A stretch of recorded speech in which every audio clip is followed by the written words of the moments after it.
Welcome to I Need Some Disney, the podcast where we dive into everything Disney, from the parks to the rides to the movies to the shows and everything in between. In Tomorrowland, no one can hear you scream. Because ExtraTERRORestrial Alien Encounter is no longer a thing. But that doesn't mean we can't learn and discuss its weird, tumultuous history of the scariest ride ever at a Disney park. Ever? Yeah? Wouldn't you say so? What is scarier than this? Also, hi, by the way, I'm Blake T. Wild, and today, as always, I am joined by my co-host, Lena. What's up? What do you... Oh, sorry? Oh, I was gonna say this ride traumatized me. Yeah, she's actually gone on this. I was gonna say it's been a while since that has happened, but it was Soarin' was the last ride you've been on that we discussed. Do you have anything in mind for a scarier ride at a Disney park than this? No. Yeah, exactly. What else is there? I don't know. Small world, I guess. Lena. A sinister experiment brings a horrifying creature within claw's reach of you. Must be 48 inches tall to ride. I guess I was 48 inches. Probably, unless they updated it, because I took that directly from a 1996 Magic Kingdom guide map. Well, you still have to fit in the bars. Oh yeah, but that was the salesman pitch. That's the slogan for this ride. At least about 2 years. This ride switched to Stitch. 2003? 2004? I don't know. We're not there yet. We still got to discuss ExtraTERRORestrial Alien Encounter. Well, I was just trying to get a better timeline in my head. My goodness. Well, wait for next week when we're discussing, what is it called? Stitch's Great Escape. It was a lot better when Stitch escapes. That I cannot agree with you on. It is so much better because you don't feel like you're going to die. Do you not remember one of the biggest aspects that people hated from the Stitch ride? Stitch. When he burps in your face? Yeah, that's what I thought. I was getting sick just thinking about it. But we're getting too... You didn't even smell it. We're getting too far ahead of ourselves. We gotta discuss the lead-up. Because, if you're unaware, there is a live-action Lilo and Stitch remake coming out in May 2025. Honestly, how could they not know? I don't know, because all true earheads do listen to this, but I'm just saying it for anybody who stumbles across this. And that means that for the next couple of episodes, next couple weeks, we are having a Stitch extravaganza. No, that doesn't work. I was trying to make it work. Stitch-O-REMIA? STITCH-O-REMIA. You just said what I said, but not pronounced properly. Exactly. What was it? Stitch-O-REMIA? No, Welcome to week 1 of Stitch-O-REMIA. Like academia. I don't know. Oh. Welcome to episode 1 of Stitch-O-REMIA, as we are calling this. No, I don't like it. Nope, too late. Over the next few weeks, we are discussing the evolution of everyone's favorite blue four-armed genocidal alien, Stitch, and his encounters and impact upon the Disney parks. But to do that, we need to discuss ExtraTERRORestrial Alien Encounter. This was a theater-in-the-round style attraction. For anyone unaware, you can go and watch in the description. I put links to everything so you can see some clips in there. It was located at the Magic Kingdom theme park at Walt Disney World, specifically in Tomorrowland, and it was a co-production between Walt Disney Imagineering and Lucasfilm. And it lasted for... I don't think it lasted 10... If it did, it lasted barely 10 years. If it made it to 10 at all. I can't really recall. But we'll get there. Because Disney officially announced on September 21st, 2003, that Lilo and Stitch would be replacing this, and on October 12th of that year, ExtraTERRORestrial Alien Encounter was officially closed. No! So you would have gone sometime before October 12th, 2003. What if you went October 11th? And if you had come a day later, you wouldn't have had to experience this? How old were we in? 5. Oh, well, I went when I was 4, so... So you would have gone in 2002. Yeah. Oh, man. If only it was a year and a half or so later, you wouldn't have been traumatized. Also, we went in the summer, so... Oh. Pretty sure it was the summer. However, this is not the first attraction to have been replaced in this area, because the ride was originally called Rocket to the Moon, which is an opening day Disneyland ride. It was a very simplistic attraction. It was also later renamed Mission to Mars after people actually, after they went to the actual moon, they were like, oh shit, We got to up the stakes a little bit. In Walt Disney World, it was Flight to the Moon before also being renamed Mission to Mars in 1975. Here's how it worked. Guests were seated around a circular screen on the floor in the center of the theater, and that screen had another circular screen directly above it, which showed guests their destination, the moon. I want to go to the moon. Well, you should have gone on this ride. Well, I that didn't. Closed. I got to go on Alien. You got to see an alien and listen to it murder people nearby when you were 4. Yeah. I can't believe that they let kids go on this. How did they let little kids go on this? I should say I never really knew what this was before I did the research for the episode. We finally just watched the video of it now. I'm in love with this ride. I adore it. But there is no reason that they should have let kids go on this. I would have loved it when I was a teenager. Yeah, exactly. They should have put an age limit. Not when I'm 4. Even in the video, there were little kids in there. And I'm like, why? And I would like to add, I already had, like, problems with nightmares around this age, too. So, this definitely did not help.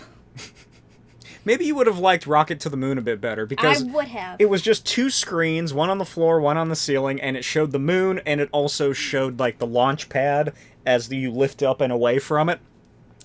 Originally, it was Anaheim, Southern California, which is where the launch pad was placed, obviously. Mm-hmm.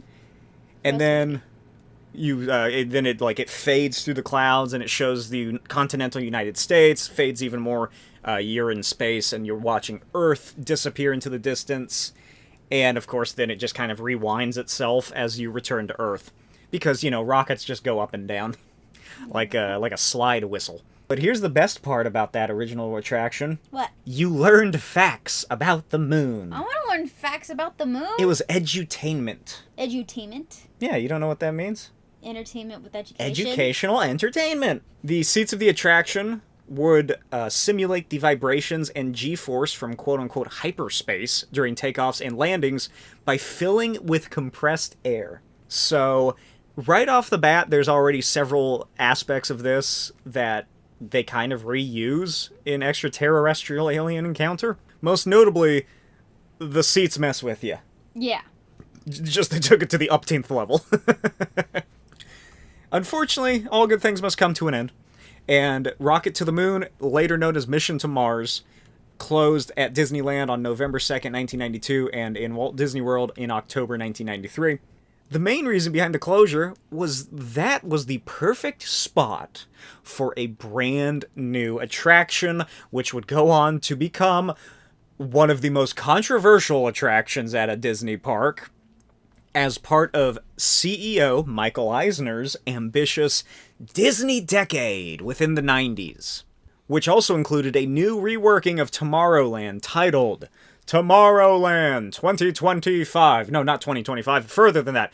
Tomorrowland 2055, which they, of course, would shorten to just Tomorrowland 2055. It's odd that they had the spokesman make that mistake in all of the promotional materials before they reworked it.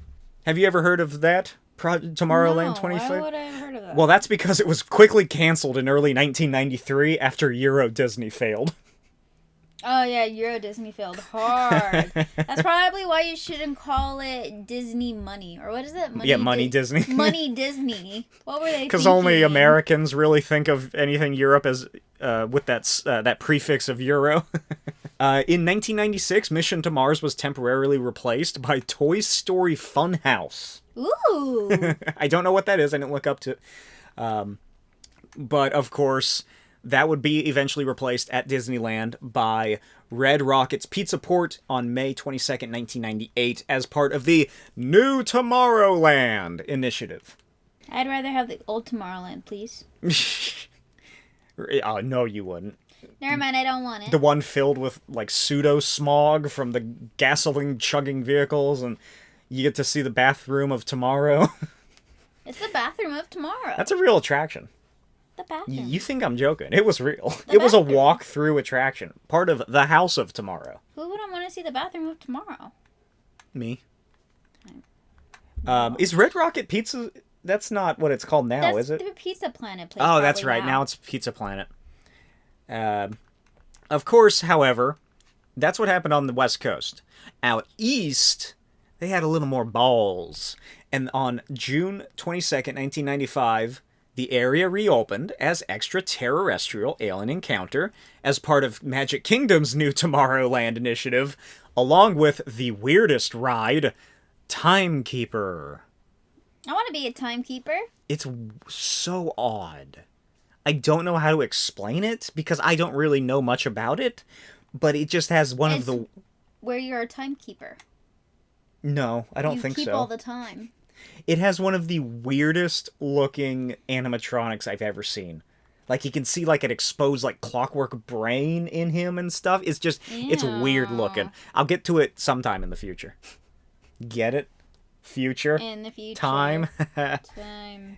Anyway, when Michael Eisner took over as CEO in the 80s, Disney was not in a great position. I don't know if you recall from our Sam Kellen episode, but in the mid-80s, Disney was almost taken over and sold off for assets by rogue investors until they were saved by Roy Disney. And then Michael Eisner came in. Do you remember that? Nope.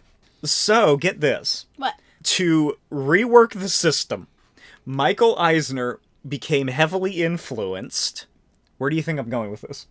Drugs. No. Dang. His teenage son, named Breck Eisner, and he had this idea to lure in the teenage demographic and all the money they have. Oh, yes. So he wanted to work to bring thrilling attractions to Disneyland and World, because if his son thought it was cool, that was enough for Eisner to greenlight the project. Okay. It's like a pseudo-nepotism, because he's not actually a part of it. And, of course, after the massive success of a non-Disney property getting a new and innovative attraction, that being Star Tours, Michael Eisner set out to do a lot more. What did he do? He scarred me with Alien? Yeah. Thanks, dude. Honestly, it could have been far worse. Okay. Because this was originally meant to be a actual alien, like Xenomorph, like the movie franchise. It was gonna be that. So let me get into that aspect, because ExtraTERRORestrial Encounter was a proposed attraction inspired by the Alien, you know, the R-rated extreme body horror sci-fi horror franchise. And it was originally apparently titled Nostromo, which is the name of the ship. Are you familiar with the original Alien picture? Kinda. Would you like me to describe it to you? No, I've seen some of it, but... Are you aware of the general idea? You get trapped in space with an alien? Pretty much. It's about this ship named the Nostromo that is a space freighter, and they pick up this, like, distress signal, and then they go and they're like, hey, what are these weird giant eggs on the ground?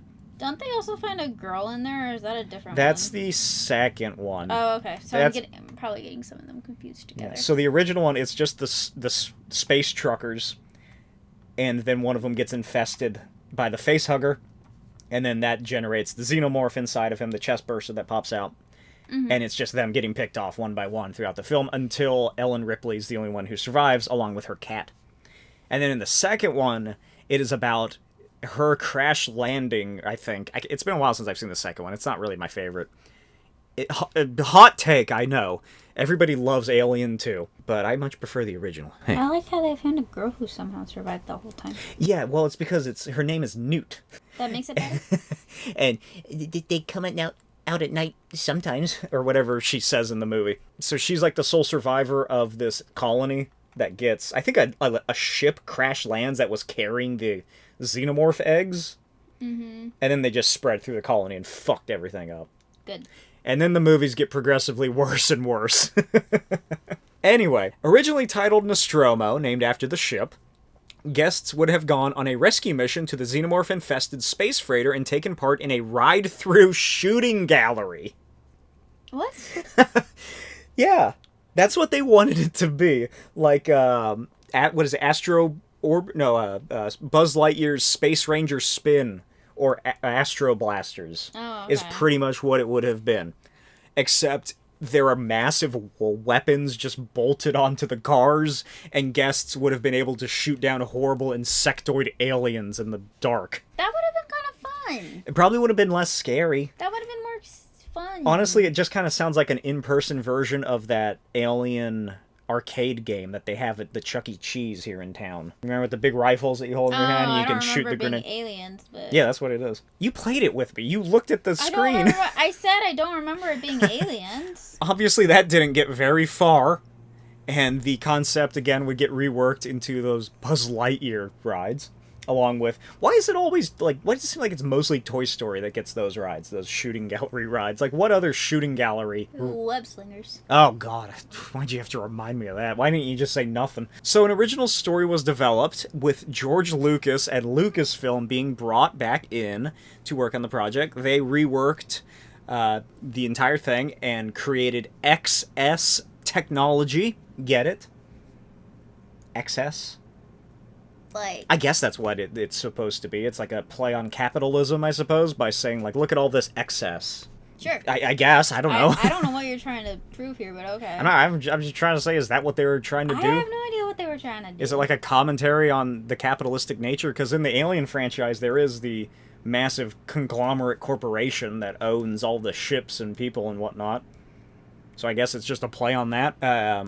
XS Tech's open house is what this would have been, being a front for exposing unknowing human test subjects to an alien creature that they had captured. After the alien menaces the audience, it was later revealed to be sentient and desires to escape its captors and free the guests. The XS scientists respond by trying to destroy the test chamber to leave no evidence, but the alien holds off their weaponry, raises the restraints, and allows the guests to escape, and while leaving, the sounds of the alien rampaging through the pre-show facilities could be heard, and the story's dark tone would lead to it being further reworked. Yeah. That sounds way less dark than what we end up getting. Yeah. So it must have been even crazier. Like, arms are flying off, or something, like, on the screen. Like, a scientist gets attacked, and there's, like, a comedic squirt of blood from off-camera, and his arm just, whoop! I don't know. Like, what else were they doing here? Because the fact that the alien is sentient and wants to escape and help people kind of sounds like Stitch. Yeah. It kind of adds, like, a less serious element to this whole thing. As noted earlier, Tomorrowland's 2055 initiative was in full blast at this time, and Alien Encounter, ExtraTERRORestrial, was at the forefront. A new proposition was sent up to Mike E., as I like to call him. I'm on a nickname, last name, initial basis with him. A new concept, get this, called Alien Encounter. What? And, even better, we don't have to build anything else. Ooh, nice. So to keep costs low, they did the mission to Mars as the area of it, so they could just reuse that building, and it was simple enough to clone at each park because both parks had that same building, but they did keep pushing for that alien IP. Parklore.com, link in the description, has a great 3-point list to get you into the mindset of the time for why this was such an exciting idea for the parks. So number 1, the attraction could market itself, because like Star Tours, Alien already had a built-in following that would be dying to try a new attraction. Okay. Just hearing that such an incredible film now had an associated show at Disney World would attract thrill seekers who'd be dying to see what Disney has done. 2, an official Alien attraction has built-in parental controls. If 80% of the guests recognize the R-rated film and the horrific creature, they would also recognize how intense an associated attraction was bound to be. If you wouldn't let your child watch Alien, then you'd know not to let your child experience the Alien attraction. There are no need for constant warnings in the queue. Alien speaks for itself. 3, Imagineers wouldn't have to waste precious attraction time introducing the setting or the creature, since guests would have to come to the experience with at least some prior knowledge about the alien and its abilities, the Weyland-Yutani Corporation, and the Nostromo. Every second that didn't have to be spent establishing a mood or character or pre-show could instead go into good use for the actual show. But I get the feeling that this really did not help Michael Eisner's standing within the company. Nope. Especially in regards to Imagineering and the employees. Because think about it. This is only, 30 years after Disneyland opened? Yeah. So there's still plenty of senior Imagineers that were around at that time. still employed. And not many of them were very thrilled about a horror show opening up right across the street from the Timekeeper and Dream Flight. However, Michael Eisner eventually relented on not using the xenomorph and the alien licensing, but he still wanted to make this ride. And he still did. Even if they did lose their built-in marketing gimmick, he was going full throttle because Breck likes it. With Tomorrowland 2055 now in full effect, the ride was thought to be almost the new centerpiece of the brand new Tomorrowland for both parks. Although obviously that would only become one park because they didn't really do anything with it at Disneyland. I have another quote from Park Lore, which is a fantastic website if you're like me and you're actually interested in the history of the parks and all the effort and work and whatnot that has gone into these things. So here we go. Obviously, again, link in the description. Quote, set 100 years after Disneyland's opening, this timeless Tomorrowland would be transformed into an organic alien oasis powered by glowing gems burst from the ground, acting as homing beacons for interstellar civilizations around the galaxy. That is their description of what the Tomorrowland initiative was. The new design for the structure and the building of the Alien Encounter, however, was dark Art Deco bas-relief sculptures of ancient technologies, like ancient astronauts, you know? Are you familiar with that concept? Somewhat. The whole, it's aliens visited and they helped build the pyramids and they gave this technology. Yeah. That's ancient astronauts theory. So it was, just imagine, I don't know, what did it look like when you went? Do you remember the building itself? No, I was 4. Well, you're the one who always goes on about what an incredible memory you have. Well, I remember I didn't want to go on it. So I have a memory of standing outside of it not wanting to go on it, if that counts. But, however, all good things must come to an end.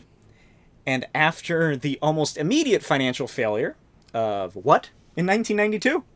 Money, Disney. Just about everything was totally scrapped from the production. Disneyland's Tomorrowland 2055 was canceled, but the plans for new Tomorrowland in Walt Disney World were far too much in development to turn back now. So the Walt Disney World attraction was quickly retrofitted with the new high-tech seats and audio animatronics. Tomorrowland in Disney World was getting a facelift at that same time, which was influenced by the likes of Buck Rogers and other old sci-fi serials and Art Deco and retro futurism and all that cool stuff. That's what I think it is that they changed it from that sort of the 1950s idea of what the future looks like to like the 2020s idea of what the future looks like, which is just... what is the 2020s idea of the future? Boring, stale, sterile white. Yes. I don't really... What did it look like at night? I don't really remember when we went Shiny. No, we didn't really go there at night, did we? We walked over there, that direction, when we were lost in the crowd of the firework fanatics. Yeah. Dude, yeah, I remember it being more impressive. Maybe they had some lights out.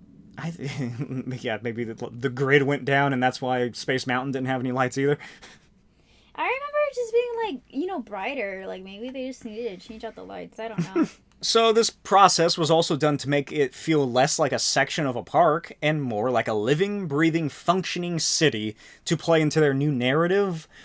So I guess that also plays into the fact that FedEx sponsored Space Mountain to become like an intergalactic shipping spaceport, because they wanted it to be like, it's almost like a proto Star Wars Land, Galaxy's Edge, Batuu, in that they wanted to make guests feel like they were going to some totally new world. A whole new world. Because we went from Batuu to Tomorrowland the first thing in the morning when we went. It did not feel like that at all. It felt like I left the world of Star Wars and went to a weird space-themed shopping mall. Yeah. Something about it felt off. I don't know if they changed something, but it didn't feel Tomorrowland-y. Maybe the Walt Disney World one is better. Because get this. Maybe, yeah. Maybe that's what I'm thinking of or comparing it to. Here's what the new Tomorrowland in Walt Disney World looked like. The land's entry became the Avenue of Planets, dotted with municipal signage from the city and neon lights in alien languages. The long-running people mover became the Tomorrowland Transit Authority, which I think is maybe what it's still called. The city's functioning mass transit system with on-ride announcements suggesting further lines connecting to suburbs and other inner-city stations. Space Mountain was wrapped in as the city's spaceport, sponsored by FedEx. While Cosmic Ray's Starlight Cafe, home to the famed lounge singer Sonny Eclipse, played the role of a real downtown eatery frequented by interstellar visitors. Those two mirrored show buildings along the land's entrance were wrapped into the story as well. To the south, the Tomorrowland Science Center housed the lost legend, the Timekeeper. While the Tomorrowland Interplanetary Convention Center housed something more sinister. The Martian tech company, XS Tech. Oh my god. What? Mars? X-theming? Elon Musk? Oh my gosh, it's the future. Oh my god. Elon Musk is that green alien played by that pedophile. The guy in the show who was arrested for child pornography. The principal from Ferris Bueller's Day Off. That's Elon Musk! Oh my god! XS Tech is owned by Elon Musk. He probably didn't found it. He probably just bought it out eventually like he does for all of his things. And it's a Martian tech company. Holy shit, we figured it out, guys. You want to talk about The Simpsons depicting the future. Disney was way ahead of you. So here, XS Tech in the... I love that it's a convention center. They couldn't come up with something fancier. Yes. They housed and showed off a newfangled teleportation technology. And now we get to the actual show, which opened for previews on December 16th, 1994, and was immediately criticized by guests for the violence, the storyline, the weirdly comedic tone of the pre-show compared to the actual attraction. Some guests even claimed that they felt legitimately off-put or uneasy afterwards. Yeah, I threw up. Did you? No. I wouldn't put it past you. No, I cried my head off. What else am I supposed to do? I just kind of assumed that would lead to throwing up. Oh. If I hyperventilated enough, yeah. So, the original pre-show, which is the biggest change that this thing underwent until it got replaced by Stitch. Can I say one thing? You can say as much as you want. I will say that at the end of the ride, once the lights came back on and you were getting ready to leave, seeing that all the other kids were crying too just made it really comforting. Oh. That I wasn't just being a scared baby. That I wasn't just crying because you can't handle the dark. I couldn't handle it. Like, all the kids in there were crying. Oh my god. The biggest change from everything that happened based on like the initial reactions was that the pre-show was updated. Originally, it was hosted by TOM 2000, or TOM, which was short for Technobotic Oratorical Mechanism Series 2000. Voiced by the Phil Hartman, who humorously demonstrated XS Tech's teleportation technology on a small scale by accidentally singeing the fur of an alien named Skippy during a teleportation presentation. Not Skippy. What did you think of that original one? It was so cute. I wish they kept it like that. It was shockingly funny, and like he's making terrible jokes and the audience isn't laughing. One of them, which is, science fiction. No. Science fact. What? Yeah, that was one of his jokes that he makes during the show, and no one laughed. I don't think I get it. Because he's talking about teleportation. Oh. Obviously that doesn't work. No, it doesn't. Because there's nothing else like it on the rest of the show. Even the opening bit with, like, the alien woman. Tonally different in so many ways. Yeah. Talk about tonal whiplash. So, it was then rewritten and changed to SIR, aka Sir, Simulated Intelligence Robotic, voiced by Tim Curry. Who's Tim Curry again? The butler from Clue. I love the butler from Clue. He also played the original Pennywise in the 90s television series of It. The butler did it. He's in so many things. He's in Rocky Horror Picture Show. I'm trying to think of stuff you know. Well, I know Clue. He's the voice of If you something. haven't seen Clue with Tim Curry, stop what you're doing right now and watch it. Well, finish the podcast first, and then stop Okay, what you're doing. for dinner tonight. Yeah, watch it. Or Watch breakfast. it. Depending on No, when it's you better listen. at night. That's true. Which ending should they watch? Oh, good point. I don't know how you can watch the other endings. I don't think that's an option anymore. I think you have to have the DVD. Probably. Dang. Or Blu-ray. Okay, so stop what you're doing tonight. Go after the buy podcast. the DVD buy the DVD. or the Wait for it to Blu-ray. get there in the post. Don't do anything in between. Get next day shipping through FedEx, Spaceport. Then go and watch Clue starring Tim Curry. What if they took that feature away, though? That you get to choose the ending. Okay, stop what you're doing. Wait until it gets there. If it's not on the Blu-ray or DVD, depending on which one you get, I don't know why you would buy a DVD in 2025 though. Didn't we buy the DVD one? Did we? I didn't know we owned it. If I bought it, I would have bought a Blu-ray. I'll go look right now while you talk. Where would it be? Right there. No, it's so far. It's buried beneath things. Don't bother. Mm. Wait what you're doing. Check if it's on either DVD or Blu-ray, depending on your preference. If not, stop what you're doing then. Then go to YouTube and watch the compilation of all the endings. Because the cool thing about it, if you're unaware, is that there were different endings sent out to different theaters on who the murderer was. Such a genius movie. So smart. I never saw it until I met you. I still can't believe he never saw it until he met me. I was like, what do you mean you've never seen Clue? And he was like, what do you mean I've never seen it? And I was like, shut up, we're watching it right now. And then I remember that we got it off streaming somehow. I think we It was paid like on like $3. Hulu? Oh, did No, we? we paid like $3 because I was like, you are watching this right now. I don't even care that I'm paying for it. Or was it streaming? I don't even remember. Anyways, but then I remember being upset because you couldn't choose the ending. And I was like, God dang it, that's not the one I wanted to show you. So, the new robot, very sinister and disturbed, is named Sir, voiced by Tim Curry. Perfect casting for what they're going for. I love Phil Hartman, but it just doesn't work. Tim Curry, however, much better. And it really helps to make sure that people know what kind of, like, ride they're getting ready for. Yeah, maybe a little warning would be nice. Unfortunately, though, Lena, they did cut the science fiction? No, science fact line. But it makes perfect sense. It's fact now, it's not fiction. Yeah, but he doesn't say it. Hmm. I think he just says science fiction? No. No! I'm pretty sure that's what he doesn't. That actually gets across better. Science fiction? No. And then he just moves on. That actually works better, not gonna lie. It does. The original's terrible. It's hilarious watching the Phil Hartman one, because he's doing his whole Phil Hartman thing, which is like...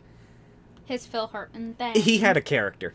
Bang. Very much Troy McClure, sort of, I'm very, like, into myself, and I think I'm doing way better than I really am, kind of tone of voice. Yeah. And how he carries himself. He's doing that as a beautifully animated animatronic robot.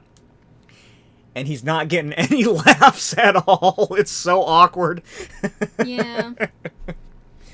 But then you get Tim Curry as Sir, and you're like, oh, I don't like you. It's like the torture robot from Jabba's palace. But that's not all that changed, Lena. Because our old friend up in the Disney headquarters, Michael Eisner, Mike. thought that it needed to be more intense. I hate you. And he wanted some plot issues ironed out as well. There were too many plot holes on this horror ride for Michael Eisner. Yeah? There's too much exposition, and it was too complex. So they wanted it to be simpler, and it needed to be scarier. Make it scary. Those were the notes. That's probably what Breck told him. Breck was probably not paying attention, playing on his Game Boy or something, and he didn't understand what was happening after the ride was done. Mm-hmm. And Michael Eisner was like, no, you can't, get rid of all the pre-show. Undo all the stupid alien stuff. Here's a quote, I believe, from Park Lore, which is amazing. Quote, plus, It turned out that guests were screaming longer than expected, making important dialogue and plot points impossible to understand. So, you didn't know what was happening anyway, because you couldn't hear it, because people were freaking out. Yeah. By the way, if you're listening to us right now and you haven't watched a clip of it, watch a clip. Watch the ride. What am I trying to say? I don't know, what are you trying to say? Check the description, because the links are down there for both versions. And, watch this version so you get what we're talking about. Yeah. Also, the guy that ends up screaming, "Help me," genius. Yeah, that's actually, there are fake voices throughout it. Oh, was that him? Yeah, Wait, was that not a real person? No, it's like a canned voice that's in the background that they have. So... Oh, I thought it was a dude. No, the funniest thing about the 1996 video in the description is when the alien shows up, somebody in the crowd goes, "Oh, shit!" Oh, yeah. It's not as funny as the guy on Tiana's Bayou Adventure going, "Oh, God!" when he gets covered in water, but it's still quite funny. But all of those changes enforced by Michael Eisner meant that extensive reprogramming had to be done. Yeah, that sounds annoying. Sound, lighting, fog, animatronics, all of the in-seat effects, the video, everything had to be retimed and resequenced and redone. So it eventually fully opened on 1995, and insiders say that Eisner had lost all interest in the project by that time and had moved on and privately declared it a lost cause. Thanks. You think it's because Breck got, slightly older and he was uninterested? Like, Dad, stop. I don't care about your dumb Disney ride. Yeah. Well, it depends on how much it was bugging him. I guess so. It kind of seems... I feel more, pitiful for Michael Eisner, the more I hear about how, into his son's approval he was. Well, he sounds like a divorced dad, but I'm pretty sure he's still married. Well, no. I mean, you're running a kid's park. I guess so. Why wouldn't you want your kids' input for your kid's park? Just the way people talk about it, I guess. It makes it sound way sadder. More sad. So now we get to the ride itself. Guests were ushered into the Tomorrowland Interplanetary Convention Center, of course, for a demonstration of new technologies from an alien corporation known as XS Tech. The company's chairman, Elsie Clench, Jeffrey Jones, arrested for child pornography, set the attraction's tone with a pre-show that welcomed aboard everyone with his corporate philosophy, quote, "If something can't be done with excess, then it shouldn't be done at all." Uh-huh. Haha, get it? Is that I don't get it. Well, is it like a jab at Disney itself and the company? What? No. Because it's you're putting so much excess into this that you're not really trying. You're just throwing so much stuff at the people that you're not focusing on the finer aspects of everything. I think you are doing too much excess. Do you even know what excess? It's a word. Excess. Why are you acting like excess isn't a word? It never sounds like a word. Before the start of the pre-show, television monitors would describe other events that are also taking place at the Tomorrowland Interplanetary Convention Center, such as the Tomorrowland Chamber of Commerce presents XS Tech, Mission to Mars, History or Hoax. Oh. So it's fun to know that in this futuristic 2055 version of Tomorrowland, there are people who believe that landing on Mars was faked, like people believe that landing on the moon was. Uh-huh. There was also the Championship Pet Show was being broadcast later that day, and the Walt Disney Company's Pan-Galactic Stockholders Meeting featuring a holographic transmission of Lunar Disney, the happiest place off Earth. Well, yeah, why would it be on Earth? That one's pretty clever. That's the best part about all of this. But that's not all, because now it's the secondary pre-show area, which is where you meet Sir, the Tim Curry robot, who fucks up a cute little alien named Skippy. He teleports him across the room, horribly burns Skippy's body. Not just his fur. It seems like it's his flesh, too. Also, Skippy, he shows back up, and he's, vaulting with electricity. Oh, yeah. It's just embedded into his person now. And then, to make matters worse, he demonstrates how the technology can be used to suspend objects in teleportation indefinitely. He's like, "Oh, Skippy, don't worry, it's just a little singeing. Here, I'll send you back." And he reactivates the device, and then he just turns to the audience and goes, "And it can also be used to store things indefinitely. Anyway."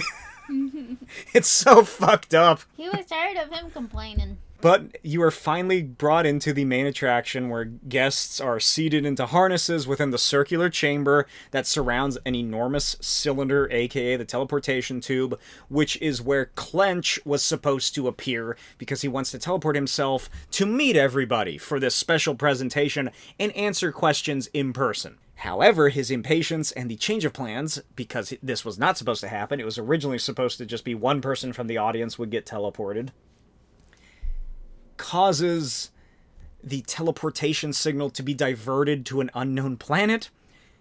And what happens, Lena? No. What happens? Leave me alone. That's right. A horrible, towering, winged, carnivorous alien is teleported into the tube by mistake. I also don't know what happens to Clench. Is he just suspended indefinitely as well? Yes. Because he just kind of disappears. The creature quickly escapes, and darkness follows, flashes of light, power goes out, manic screaming as a maintenance worker tries to restore the power and is brutally murdered in the dark. Fluids are getting sprayed on the audience. I don't remember that. They probably got rid of it. And the seats are rumbling and shaking, and like the harnesses that go over your shoulders, they like press down and move to make it feel like the aliens are running over top of you. Just a horror show of an experience, especially for a 4-year-old. I'm trying to remember if they did shake. I imagine they would have. I don't know why they would have gotten rid of that. Well, also, I probably was so small I didn't feel the Yeah. bars. There was also the breath of the alien that would go down the back. Ah, why are you touching me right now? Go down the back of their necks and drool that would drip down onto the guests. Eventually, the power does come back on. After this horrible stuff, the alien is recaptured. The characters Spinlock and Dr. Femus appear, and it gets driven back into the tube. The tube is then about to explode because the technology is overriding itself and short-circuiting, so like a blast door drops down and the alien blows up, which is very in line with the Alien movie, because that's what happens at the end, kind of. Mm-hmm. He gets shot out into space. Guests were then released from their seats, and the two technicians bid them farewell and resumed their search for the chairman Clench. And on the way out, guests exited into the Merchant of Venus gift shop. Yay, I want to buy something from that experience. So this is the coolest part for me, at least. And that's all the special effects. So this is how the special effects worked. The most common ones were binaural? I think that's how you pronounce it. I can never remember. Were binaural cues, which came from the highly separated speakers arranged next to each ear of the guests in their seats. The speakers were what played most of like the Foley effects, the movement of the animal and the monster and whatnot, and the positional audio from it moving around the room, as well as the murmuring and, screams of the audience were also a heavy factor of that point. Because I don't know if this is actually how it works, but I assume like the feeling of it maybe like goes around the room like a clock would. I don't know how to explain it in a audio format, but like say you're sitting at 6 o'clock in the room, and then like people at 12 o'clock are getting attacked, and you hear them screaming in the pitch black. Was it totally pitch black? Yeah. Like it's just total darkness. Like, it has. You've watched it. It has those strobe lights. Oh yeah, that's right. But like other than that, it was pitch black. Another neat sound cue that would come from the speakers on the seats are heart beating, like rapid heartbeats. Oh yeah, that makes it better. There were also vibrations from subwoofers in the seats themselves to create vibrations to simulate the footsteps of the monster. Warmed, moistened air was used both gently, which was when the alien was being simulated to breathe down the audience members' necks, and forcefully to induce a more intense reaction.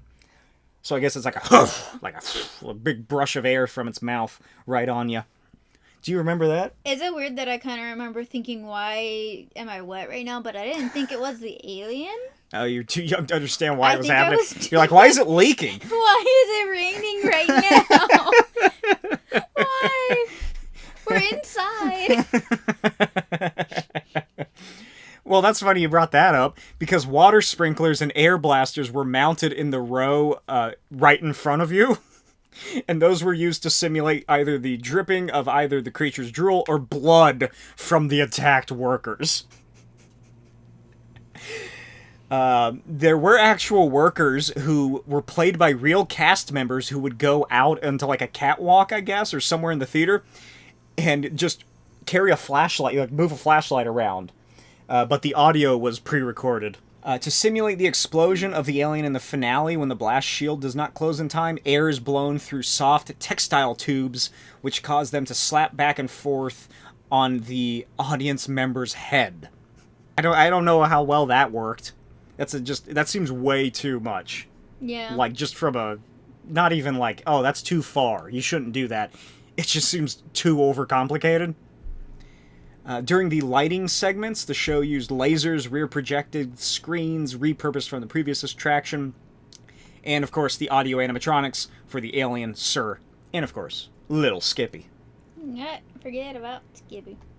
So there's just so much going on with this. It's so cool. It's kind of a disappointment that it's been sitting there for, 15 years? How long has that Stitch ride been closed for? Like, it's not getting any use. They're still just sitting there in this back room.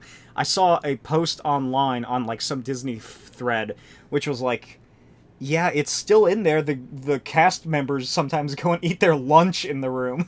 Well, at least it's Stitch this time. Why'd they close down the Stitch one? It just wasn't popular. So? We'll get to it next week. So it's somewhere to go and sit. The alien. Now, this is from the Disney Fan Wiki.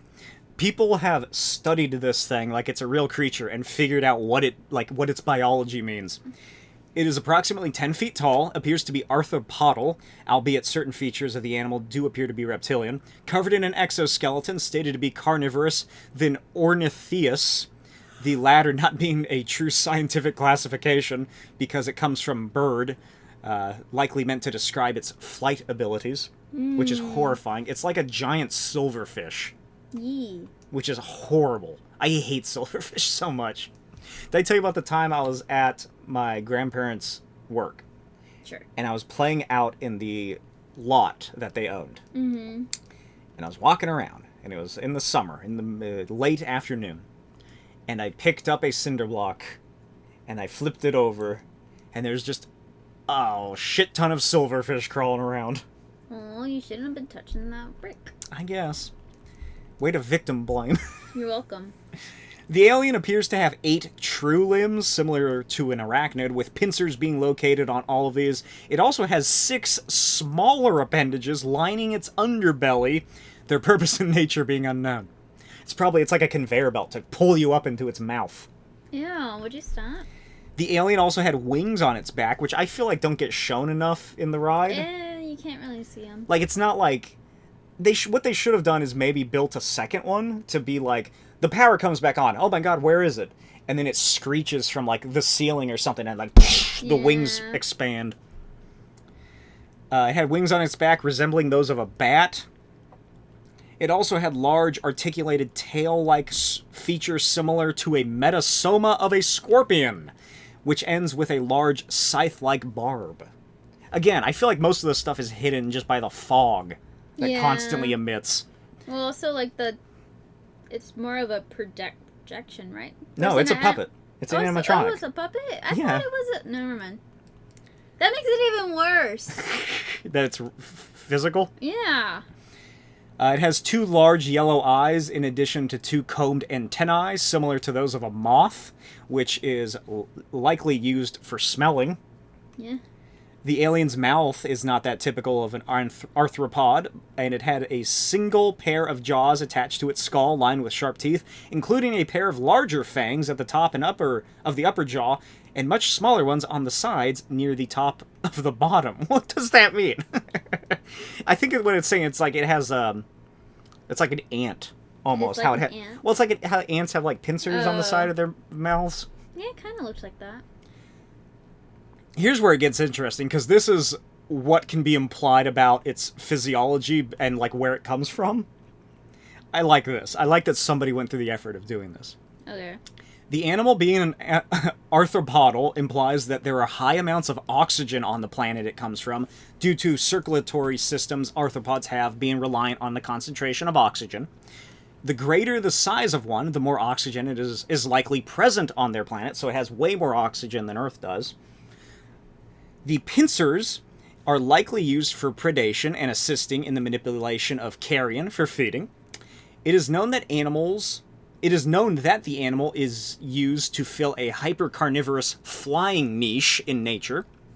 The barb on its tail shows it is likely more used to preying on or defending itself, creatures significantly larger than humans due to the functions that the tail would serve. And the moth antennae show that the animal is likely adept to nocturnal lifestyles or incredibly dark ecospheres, which might also imply its species is capable of communication via pheromone emissions.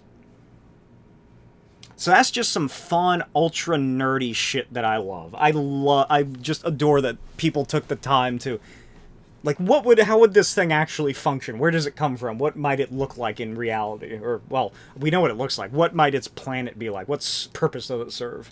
I don't know. It's like world building or something. I just like it. Yeah. Because I'm a fucking nerd. That's all I really have about it. I'm going to close out with a couple of cool references that are elsewhere.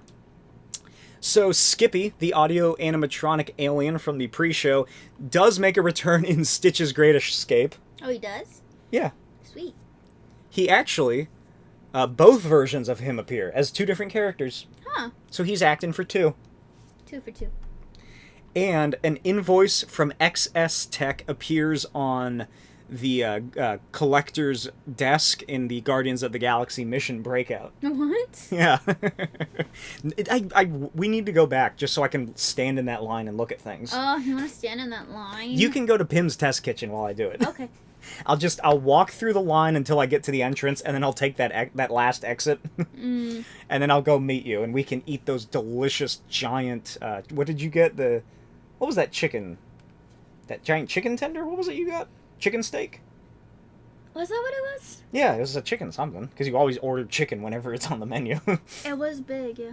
I wanted the pretzel, though. That sandwich that I got was delicious. Though the food was huge. Well, that's the whole gimmick. I know, but, like, I also wanted that giant pretzel. Alright, so before I get into your experience with it, because I want to talk about that a little more. Okay. Here's what some people online had to say. This is taken from a Walt Disney World subreddit post. TK1129 says, ask the questions about guest reactions and what people thought of the ride that actually went on it. So TK1129 says, as others said, you felt the hot breath, spit, and blood. It was very loud, and most of it was all in your head because the room would go pitch black. When it's pitch black and the alien is supposed to be flying around and stalking through the room, a harness on the chair came down on your shoulders to make it seem like it landed on you. People screamed the entire time.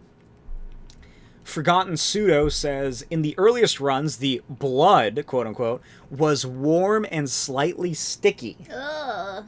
Of course it was dark so you couldn't see it, but it was clear and actually was like chemically made to evaporate after the show was finished, or by the finishing of the show. Ugh. Throwaway, what was this? Throw Far Away 212718 said, I've seen my brother cry exactly 3 times in my life.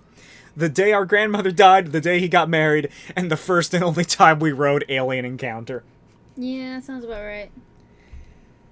It was scary and had no business existing in the Magic Kingdom, says another person who I messed up the name, so I'm sorry if you ever hear this. would have been huge and a long-lasting hit at Universal or maybe MGM Hollywood Studios. Oh yeah, why wasn't this at Universal? Exactly. After watching this, they should bring this back to combat Epic Universe. Yeah. This could be like their version of the horror land. Horror land? What is it called? Was it just called Dark Universe? Yeah. This could be their version of the Dark Universe in the Epic Universe. Yeah. Like, the building's still there. You probably have to update some stuff, make the animatronic a bit better. Yeah. But I don't think they ever would. I feel like Disney is pushing too far into, like, entirely family-friendly to ever think of doing something like this ever again. Well, it's because they didn't advertise it right. Like, with, like, Dark Universe, they literally named it Dark Universe. What do you think's gonna happen? There is a crazy promo video from the early mid-90s for this. It's close-ups of people screaming, various cutaways to, like, a sci-fi scenario, and that's it. It doesn't say anything. You also have to remember, like, this was before, like, social media and everything. So, like, going to Disney was just so like, oh, I don't need to look at anything. I'm just going to Disney. You know what I mean? And while you were there, you were like, oh, like, what's that ride? And I mean, I didn't want to go on it, but But you were over 48 inches, so I was over 48 inches, and my aunt that was a teenager at that time wanted to go on it, so we went on it. Do you have any other experiences, maybe from that day, or the lead-up, or the aftermath? I don't know. Honestly, I blacked it out for the longest time, which is the appropriate thing to do with trauma of this level. Until it got brought up, and I was like, oh yeah, that ride. Remember. Nah, I'm not joking. I blacked it out so hard I don't even think I remembered it the next day. Were you at Disney World again the next day? Yeah. What'd you do the next day? Depends on what park Didn't think about this. I didn't think about what park we went to. I think that was like the last time we were in Magic Kingdom too, so it's like I didn't even have to see the building again. Like, I wrapped it up to a terrible nightmare and just blacked it all out. There's no way Disney would ever do that to me. No. It must have been a horrible dream I had, 4-year-old Lena said. Looking at herself in the mirror, splashing cold water after you woke up in a horrible sweat. And honestly, thank goodness I forgot it, because otherwise, I don't think I would have ever slept again. Well, hey, the following year it closed. Anything else you want to discuss about this? They should have put more of a warning. Yeah, it honestly is insane. Like we mentioned at the top of the show. Like, I feel like if my mom saw there was extreme, like, if they mentioned everything they did in this ride, like, the lights went out, you could feel the monster alien walking around you, like, very, like, this is very scary. I feel like my mom would have pulled me out of the line and would have been like, you know what, we're just gonna hang around the park, like, you're not going on this. We're gonna go over to the timekeeper. We're just gonna go hang out on a bench, like, we're not going on this. Back in the good old days when Disney had benches. Mm-hmm. Didn't they do the same thing for the Indiana Jones ride where they did not have enough warnings? I don't remember. I feel like that's a thing I learned about. Maybe I can't remember. Like, yeah, just have a warning every 5 feet, because I feel like a lot of people would love this to come back. I don't think I would go on it. Not even with me? No. I want to go on it. So please, Disney, bring it back. I know it's not as easy as, say, like, the original Soarin' that you bring back occasionally. But just bring this back. Especially since you're going to be losing business because of Epic Universe. Everybody has been saying that before the park even came out. And now they're really saying it. Well, it's Epic Universe. Like, come on. It's literally an Epic Universe. Like, how are they supposed to compete with that? Villains Land. They can put the alien in Villains Land. Sure. They'd have... That's what you do. You just move the entire structure from Tomorrowland to the middle of Villains Land. Yeah. What could they do? Could they bring this back? No. No? You don't think in any way? They've scarred too many people. They can't bring it back. I mean, like, realistically. Like, do you think there's a way that they could possibly bring this back and make it work again? Because I really don't. There's, like, it would... when it came out, it was... Where, though? It didn't even Exactly. fit I was just gonna in say, there. even when it came out, it was like a black sheep of Tomorrowland. You'd have to, like, rework the entirety of Tomorrowland to make this You'd work. have to build another park and advertise it as scary. Spooky Alien Land. This is Dark Kingdom. Dark and this Kingdom. is where we do all the dark stuff. If you are 10 and under, you're not allowed in. Oh my god, then they could get the evil Kermit to, like, be, like, in charge of stuff. What's his name? Constantine? Dark Kingdom. It needs to be, yeah. That's the only way they could bring this back. They need to build a whole other little park. You know what's cool? Is that they could easily make it Xenomorph from Aliens again, because they own the Alien franchise now. Could you imagine if they did that? That would be really cool. What if they do the shooting gallery one? I mean, but they would need to have a bunch of warnings on there, and they would have to say that it's, like... Not suitable? Yeah, that's another thing. Not suitable for young kids, PG-13, like... They don't really do that for anything else, do they? No. Like, there's nothing else there's no way they'll do it because they're alienating the audience. Yeah. They're alienating kids, they're alienating adults who can't handle things. Most Disney adults, am I right? It's a shame, because I would have, unfortunately it was at Florida, but I would have loved to have gone on this as an adult, not as a child. Wish that was the or even a teenager. The one thing we didn't go on. Like, are you kidding me? You could have gone on Timekeeper. You could have seen that boring show. I mean, they literally got rid of it the next year. Like, are you kidding me? You could have seen whatever Dream Flight was. Yeah. I don't know what that is. I just saw it on the map from 1996. Come on, Disney. Do something. Bring it back. Xenomorph, Alien Encounter. That's what they should do. Build a new... MGM... Or no, what is it called? What's the new MGM Studios called? Hollywood Studios? Hollywood Studios. They take all of their Fox properties. Planet of the Apes you could do. Alien. I don't know what else they could really have. They need to add on to Hollywood Studios and use the all-new things that they bought from Fox to add that on there. But I feel like they're not going to do that because people are just going to complain way too much. Because people suck. People are already complaining that they don't want to see The Simpsons anywhere near anything that has to do with Disney. Not even Hollywood Studios. Well, like...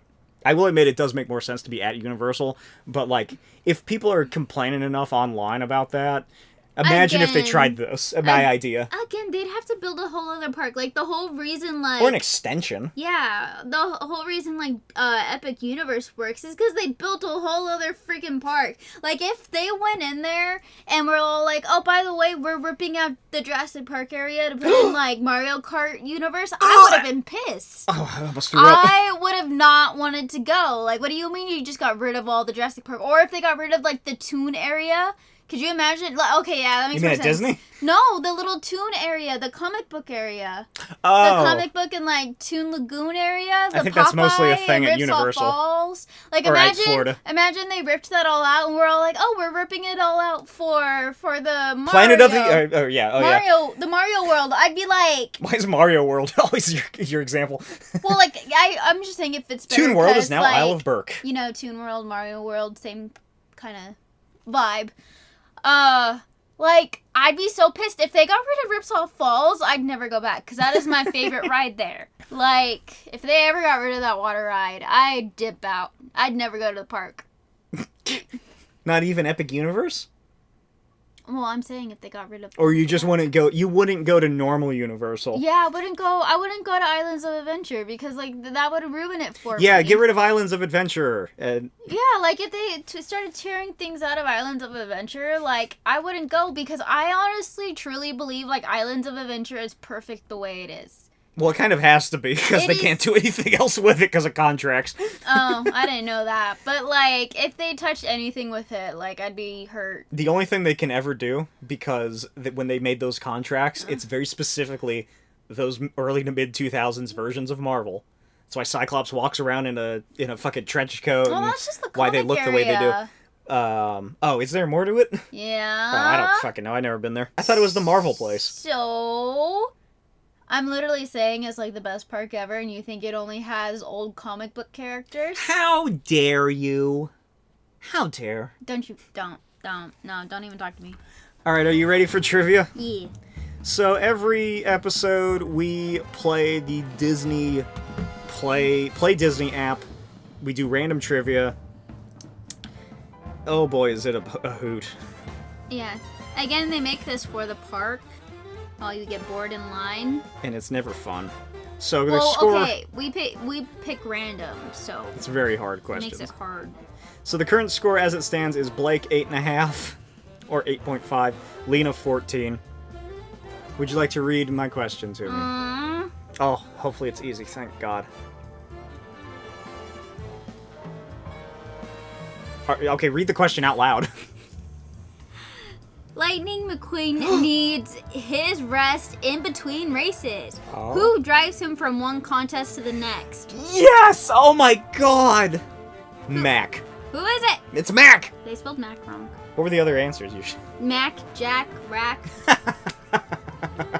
What, they spelled Mac with a K? Yeah. Okay. Ooh. You're not gonna do well on this. Whatever, just... Snow White's Scary Adventures originally opened at Disneyland Park in what year? I feel like you could probably rework this in your mind if you heard the answers. But if you do that, you lose 2 points. I lose my chance to get 2 points. Yeah.